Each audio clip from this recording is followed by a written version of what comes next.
This is Gigabyte 30 something. We'll find out exactly what it is if we fix it. And no, this is not going to be one of those Gigabyte crack repair videos. This one is different, because it was killed by a thunderstorm. Very few devices survive thunderstorm, so let's see if this one's a lucky one. Hello Internet. Today we have this 30 something from Gigabyte that came in after a thunderstorm. A lot of times if a device is powered and local power lines got hit by lightning, there's no chance in the world it would survive. But this time it was a thunder. Jesus Christ! Maybe there was no power surge this time. So let's take it apart and see what we find. Looking for a sign of short, I found short on 12 volt, short on 5 volt, and short on memory. Given the fact that the 5 volt and memory rail indirectly powered by the 12 volt, there may be a chance that the driver MOSFET and the buck converter died, shorting 12 volt and both 5 volt and memory at the same time. Who knows? One way to find out is to power the card and take a look around with a thermal camera, and there we have it. Core is getting warm, and that means it's a no fix and it goes back home. On the bright side, we have another 3060 that came from the same owner, complaining about artifacts. Let's take it apart and see if we can find any shorts. No shorts anywhere. Data lines look good, and even power wise everything is looking great, so let's power it on and see what it does. Looks like the owner didn't lie. We have a picture with artifacts, so let's run a memory test and see what we get.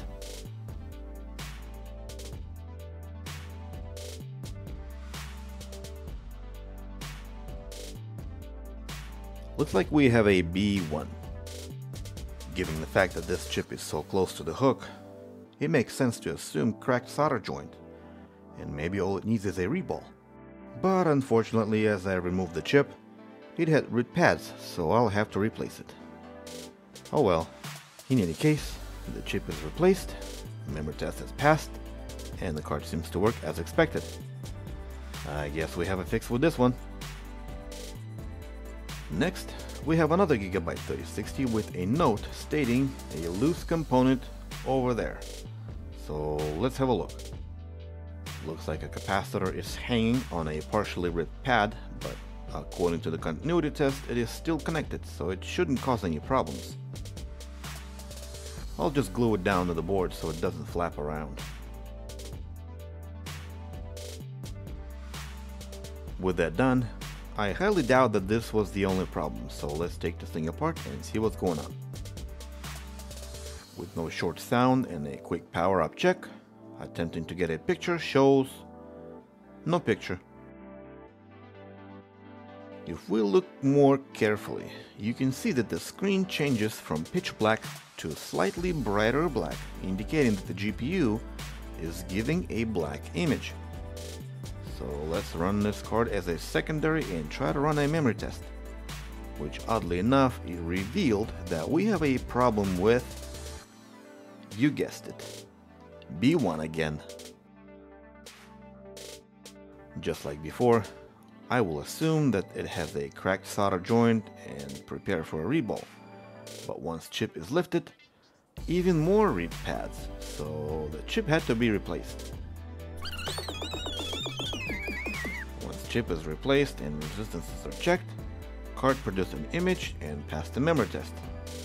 Great! Put it back together, run some tests, and bam!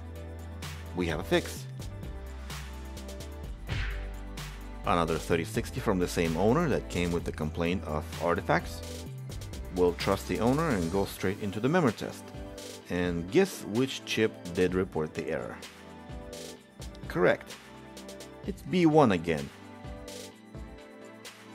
With the chip removed, I found even more ripped pads.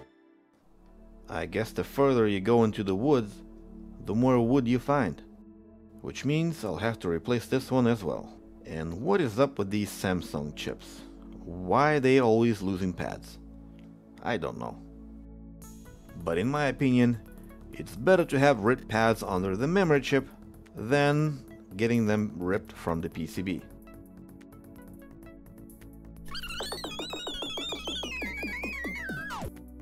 One more GPU from the same owner. This time it's a colorful 3070 that came with a strange sticker, making me wonder if it has a crack. But upon looking under a microscope, I didn't find any cracks, so I went reading the note that it came with. And guess what the complaint is? That's right, artifacts. So we already know we can trust the person and go straight into the memory test, which has revealed... well, it revealed the very same chip as before. I panicked at first thinking that I only have one of those chips left, but then I realized this is a 1 GB chip, so I do have plenty of those. So we're good to go. But honestly, what's going on here? Why every single GPU from that same guy has the exact same problem on all of them? You know, with the exception of the one killed by the thunderstorm. I have no idea. What I do know is clearly there's a pattern. Not sure what that pattern is, but it is very clear for sure. In any case, chip is replaced, memory test passed as usual, and we have a fix. I was even able to kick this troll's ass for being annoying. To summarize, 4 out of 5 dead GPUs fixed. I think I did pretty good today. And as far as the point of failure, it looks like the size does not matter.